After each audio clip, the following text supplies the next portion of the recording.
പറയുന്നത് ബണ്ട്വാൾ ഭരിമാർ, കർണാടകയിലുള്ള ഒരു സ്ഥലമാണ്. അവിടെ അനിത എന്ന ഒരു 22-കാരിയെ കാണാതാവുന്നു.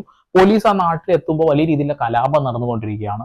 കാരണം അനിത എന്ന് പറയുന്ന ഈ ഒരു സ്ത്രീ കല്യാണം കഴിച്ചിട്ടുള്ളത് മറ്റൊരു ജാതിയിൽപ്പെട്ട ഒരാളെയാണ്. അവിടെ ജാതി സ്പിരിറ്റ് വലിയ രീതിയിൽ പ്രശ്നങ്ങളുള്ള ഒരു സ്ഥലം കൂടിയാണ്. കലാപം ഉണ്ടാവുന്ന, അങ്ങോട്ടും ഇങ്ങോട്ടും അടിയും വക്കാണൊക്കെ ഉണ്ടാവുകയാണ്.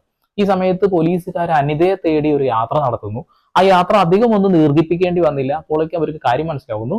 ഈ അനിത എന്ന ഈ ഒരു പെൺകുട്ടിക്ക് ഈ ഒരു വിഷമമൊക്കെ കാണാൻ സഹിക്കാൻ വയ്യാതെ അവര് ഏതൊരു ബസ് സ്റ്റാൻഡിൽ പോയിട്ട് സയനൈഡ് കഴിച്ചിട്ട് ആത്മഹത്യ ചെയ്തു എന്നുള്ളതാണ് പോലീസ് കണ്ടെത്തുന്നത്.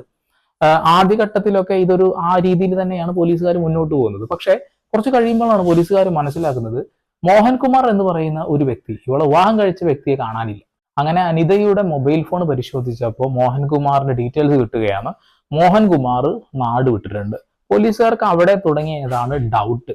അങ്ങനെ മോഹൻകുമാറിനെ പോലീസുകാർ അറസ്റ്റ് ചെയ്യുകയാണ്.